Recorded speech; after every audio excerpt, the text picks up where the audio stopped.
ఆలోచన చేయమని అడుగుతా ఉన్నా. ఇలాంటి మార్పుల్లో ఏ ఒక్కటి చేయటానికి కూడా ఏనాడు కూడా గతంలో ఎప్పుడు ఎవరు ఆలోచన చేయలేదు. ఆలోచన చేయమని అడుగుతా ఉన్నా. నాకన్నా ముందు గత ప్రభుత్వాన్ని చూశారు. నాకన్నా ముందు చూసిన గత ప్రభుత్వంలో పరిపాలన చేసిన చంద్రబాబు నాయుడు గారి పరిపాలన ఒక్కసారి గుర్తుకు తెచ్చుకోమని అడుగుతా ఉన్నా. ఈరోజు ఇన్ని మార్పులు మీ బిడ్డ జగన్ చేయగలుగుతా ఉన్నాడు, మీ అన్న జగన్ చేయగలుగుతా ఉన్నాడు, మీ తమ్ముడు జగన్ చేయగలుగుతా ఉన్నాడు, మీ జగన్ చేయగలుగుతా ఉన్నాడు. మరి ఇలాంటి మార్పులు ఏనాడు కూడా గతంలో ఎందుకు జరగలేదు అని ఆలోచన చేయమని అడుగుతా ఉన్నా. ఏనాడు కూడా ఇలాంటి మార్పులు చేయాలి అని చెప్పి మనసు కూడా రాని ఒక ఆయన పరిపాలనను మనం చూసాం. ఆ మనిషి, ఆ పెద్ద మనిషి 3 సార్లు ఆయన ముఖ్యమంత్రిగా పనిచేశాడు. 14 సంవత్సరాలు ఆయన ముఖ్యమంత్రిగా పనిచేశాడు కానీ ప్రజలకు మంచి చేయాలి అని చెప్పి ఆ అధికారాన్ని ఉపయోగించలేదు. ఆ అధికారాన్ని కేవలం తన అవినీతి కోసం మాత్రమే ఉపయోగించాడు.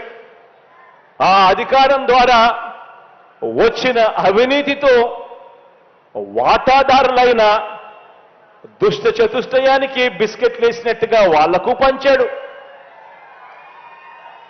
జన్మభూమి కమిటీలతో మొదలెడితే ఏకంగా ఓ ఈనాడు, ఓ ఆంధ్రజ్యోతి, ఓ TV5, ఓ చంద్రబాబు నాయుడు, వీళ్ళందరికీ తోడు ఒక దత్తపుత్రుడు.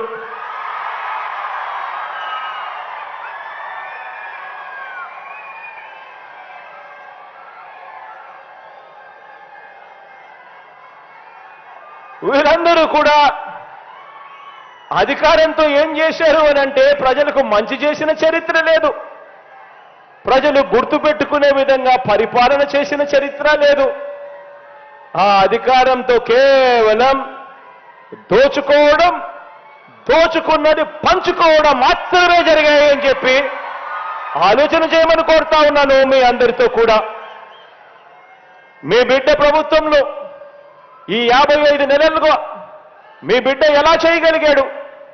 ఎందుకు ఆ 5 సంవత్సరాలలో గత ప్రభుత్వంలో ఎందుకు చెయ్యలేకపోయారు వాళ్ళు అని ఆలోచన చేయమని మిమ్మల్ని అందరినీ కూడా కోరుతా ఉన్నా. ఈరోజు వాళ్ళు చేసిన పరిపాలన వల్ల వాళ్ళు ప్రజల మనసుల్లో లేరు, వారికి విలువలు లేవు, వారికి విశ్వసనీయత అంతకన్నా కూడా లేదు. వాళ్ళ దృష్టిలో అధికారం అన్నది కేవలం ప్రజలకు మంచి చేయడం కోసం కాదు, వాళ్ళు బాగుపడడం కోసం మాత్రమే అధికారం. ఈరోజు అడుగుతా ఉన్నాను.